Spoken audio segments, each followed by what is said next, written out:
قرآن میں فرمایا گیا والذین آمنوا اشد حبا للہ، اشد حبا للہ، اشد کا لفظ آپ جانتے ہیں شدید ترین، جو واقعی صاحب ایمان ہیں وہ شدید ترین محبت کرتے ہیں اللہ کے ساتھ۔ اور رسول نے اپنے بارے میں فرما دیا بہت خوبصورتی سے، لا یؤمن احدکم حتی اکون احب الیہ من والدہ وولدہ والناس اجمعین، تم میں سے کوئی شخص مومن نہیں ہو سکتا جب تک کہ میں اسے اس کے باپ سے، اس کے بیٹے سے اور تمام انسانوں سے زیادہ محبوب نہ ہو جاؤں۔ تو یہ محبت روح ہے، نظر تو نہیں آتی، نظر آئے گی اطاعت کہ آپ نے اللہ کا حکم مانا، رسول کا حکم مانا، لیکن یہ اطاعت عبادت تب بنے گی جبکہ اللہ کی محبت کے جذبے سے سرشار ہو کر اللہ کی اطاعت کی جائے۔ چنانچہ قرآن میں اس کی بڑی عمدہ مثال ہے، جب حضرت موسیٰ علیہ السلام پہلی مرتبہ فرعون کے دربار میں پیش ہوئے تو فرعون نے مذاق اڑایا کہ یہ آیا ہے یہ موسیٰ اور یہ ہارون اس کا بھائی، اور یہ ہم پر حکم چلانا چاہتے ہیں، وَقَوْمُهُمَا لَنَا عَابِدُونَ، حالانکہ ان کی قوم تو ہماری عابد قوم ہے، غلام قوم ہے۔ اب یہاں عبادت کے کیا معنی ہے؟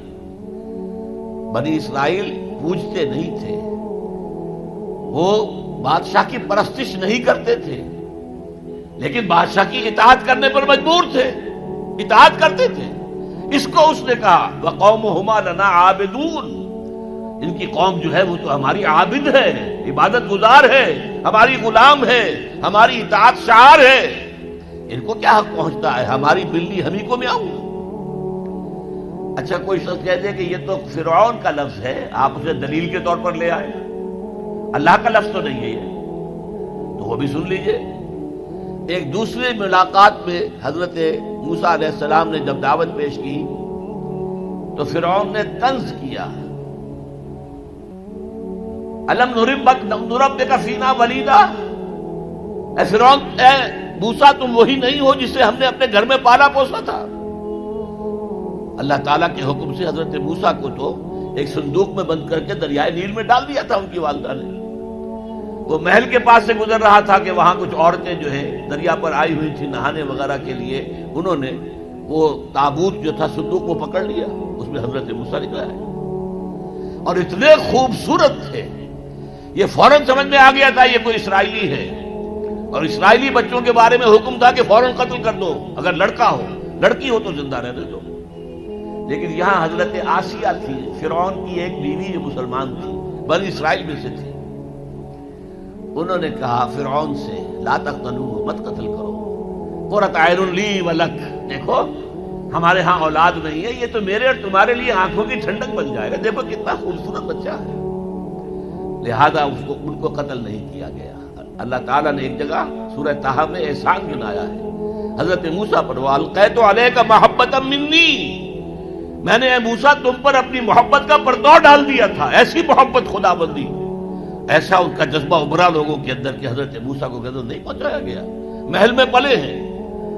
تو اس کے بعد فرعون کی اس وقت تک اولاد نہیں تھی، بعد میں اولاد ہو گئی، لیکن وہ جو بعد میں اولاد ہونے والا جو ہے پیدا ہونے والا شہزادہ، وہ حضرت موسیٰ کو اپنا بڑا بھائی سمجھتا تھا۔ تو حضرت موسیٰ کو جب طعنہ دیا الم نربک فینا ولیدا، اے موسیٰ تم وہی نہیں ہو جسے ہم نے بچپن میں پالا پوسا تھا، ہمارے ٹکڑوں پر پلے اور آج ہمارے منہ کو آ رہے ہو۔ اس کا جواب کیا دیا حضرت موسیٰ نے؟ وَتِلْكَ نِعْمَةٌ تَمُنُّهَا عَلَيَّ أَنْ عَبَّدْتَ بَنِي إِسْرَائِيلَ، بڑا احسان کیا تو نے کہ مجھے اپنے گھر میں پال دیا اور میری ساری قوم کو غلام بنا رکھا ہے۔ ان عبدت بنی اسرائیل، یہاں بھی لفظ عبادت آیا، تو لفظ عبادت کا پہلا اطلاق اطاعت پر ہے، البتہ اس کی روح جو ہے وہ محبت ہے، روح نظر نہیں آئے گی، جسم نظر آئے گا، لہذا عبادت کا جسم اطاعت، اللہ کی اطاعت ہمہ تن ہمہ وقت ہمہ وجوہ، اور اللہ کی اطاعت کا راستہ اللہ کے رسول کی اطاعت۔ بمصطفیٰ برساں خیش را کے دی ہمہ اوست، اگر بہو نہ رسیدی تمام بول حبیث، اپنے آپ کو مصطفیٰ صلی اللہ علیہ وسلم کے قدموں میں پہنچا دو، اگر وہاں تک نہیں جاؤ گے تو یہ سب بو لہبی ہے، پھر باقی ساری باتیں جو ہے اس کا اسلام سے کوئی تعلق نہیں۔ اور حضور کی حدیث میں آپ کو سنا چکا، لا یؤمن احدکم حتی اکون احب الیہ من والدہ وولدہ والناس اجمعین، تم میں سے کوئی شخص مومن ہو ہی نہیں سکتا جب تک کہ میں اسے تمام انسانوں سے، یہاں تک کہ اپنے باپ سے، اپنے بیٹے سے بھی زیادہ محبوب نہ ہو جاؤں۔ اب ایک نقطہ اور سمجھیے کہ میں نے بھی مانا نماز بھی عبادت ہے، روزہ بھی عبادت ہے، یہ عبادات ہے، تو کیا تعلق ہے ان عبادات کا اس عبادت کے ساتھ جس کی تم بات کر رہے ہو؟ دیکھیے، یہ کوئی تمبو کہیں لگا ہوا ہوتا ہے، شامیانہ ہے، تو چار اس کی طرف جو ہے وہ کھڑے ہوتے ہیں بانس، ان کے اوپر وہ شامیانہ تنا ہوا ہے۔ چار عبادتیں اللہ نے دی ہیں انسانوں کو، مسلمانوں کو، اہل ایمان کو، تاکہ بڑی عبادت کر سکیں۔ یہ بڑی عبادت ہمہ وقت، ہمہ تن، ہمہ وجوہ اللہ کی اطاعت کرنا آسان کام نہیں ہے۔ ہمارا نفس ہے جو برائی کی طرف ہمیں آمادہ کرتا ہے، شیطان لعین ہے، اس کی صلبی اور مانوی ذریت ہے، وہ ہمیں برائی کی طرف دھکیلتے ہیں۔ پھر مال کا لالچ ہے، وہ ہمیں بری طرف دھکیلتا ہے۔ ہمارے نفس کے تقاضے ہیں، چٹکھارا چاہیے، عیش چاہیے، یہ ساری چیزیں جو ہیں ان کے ساتھ مقابلہ کریں گے تو اللہ کی بندگی کر سکیں گے، اللہ کی اطاعت کر سکیں گے، اللہ کی عبادت کر سکیں گے۔ لہذا چار عبادات دے دی، چار یہ بانس، چار ستون جن پر چھت کھڑی ہوئی ہے عبادت کی، عبادت۔ اور وہ ستون نمبر 1 کیا؟ نماز۔ کس لیے؟ تاکہ بھول نہ جاؤ کہیں۔ 5 دفعہ دن رات میں نکلو اپنے کاروبار سے، صبح نیند بڑی ٹھنڈی ہوتی ہے، بڑی ٹھنڈی ٹھنڈی ٹھنڈی ہوا، ساری رات حبس رہا ہو تب بھی صبح ضرور کچھ نہ کچھ ہوا چلتی ہے۔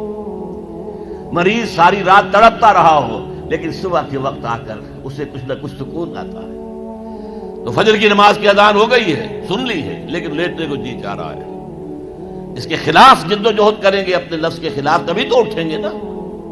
اٹھو، جاؤ مسجد میں، اللہ سے اپنا عہد جو ہے جو تم نے کیا ہوا ہے، بندگی کا عہد، جاؤ تازہ کرو اسے۔ 4 رکعتوں میں 4 دفعہ کہو ایاک نعبد و ایاک نستعین، اے اللہ ہم تیری ہی بندگی کرتے ہیں، تجھ ہی سے مدد مانگتے ہیں۔ پھر تم دھندا کرو گے، کاروبار کرو گے، دفتروں میں جاؤ گے، پھر ظہر کے وقت پھر آ جاؤ مسجد میں، پھر عہد تازہ کرو۔